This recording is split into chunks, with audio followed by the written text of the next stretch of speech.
Breaking now on the deadly ambush in Niger. The U.S. military says it believes someone, a local, may have tipped off attackers, leading to the ambush that killed 4 American soldiers earlier this month. Meanwhile, officials are hoping the investigation will help them understand why it took so long to evacuate the wounded.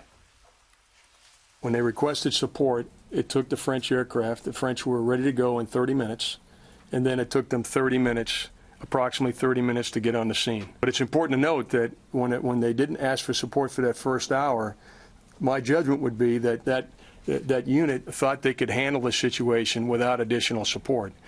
Michael O'Hanlon is the Director of Foreign Policy Research at the Brookings Institution. The belief is that this American team, well, we know that they were accompanying soldiers from Niger who were looking for an al-Qaeda recruiter, an ISIS recruiter in that part of the country. Somewhere in there, the mission got changed, and that's where things apparently started to go south, Michael.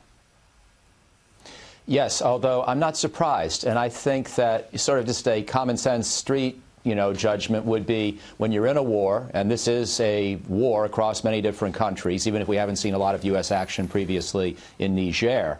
When you're in this kind of a conflict, you're going to have ambushes every so often. The enemy is sometimes going to figure out that he wants to attack you when he sees you coming, and maybe he gets information you didn't think he would have. So in the specifics of what happened here, certainly we need to go back and learn so it doesn't happen again.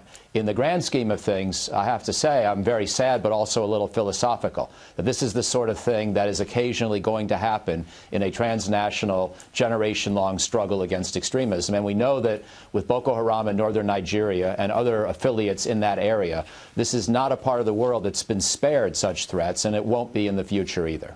The patrol stopped in a village in Niger to ask for some local information. Apparently they got some supplies. They were looking again for this ISIS recruiter.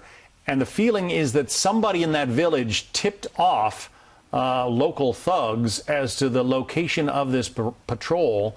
The thugs came after them on motorcycles with machine guns, with rocket-propelled grenades, and apparently more firepower than the Americans and the Niger troops were able to muster to fight them off. That being the case, what do you do? Do you go back and look for this informant, or do you just, try to learn a lesson? Well, I think you have to assume in this kind of a situation that not everybody in a given village is going to be friendly. I don't know why we would have assumed they would be. I'm not saying that was the American judgment on the ground, but some of the press commentary and discussion around this right now somehow seems surprised there could be a tipster. There are unfriendlies, in this kind of a situation, this kind of a struggle. There are going to be unfriendlies everywhere you operate.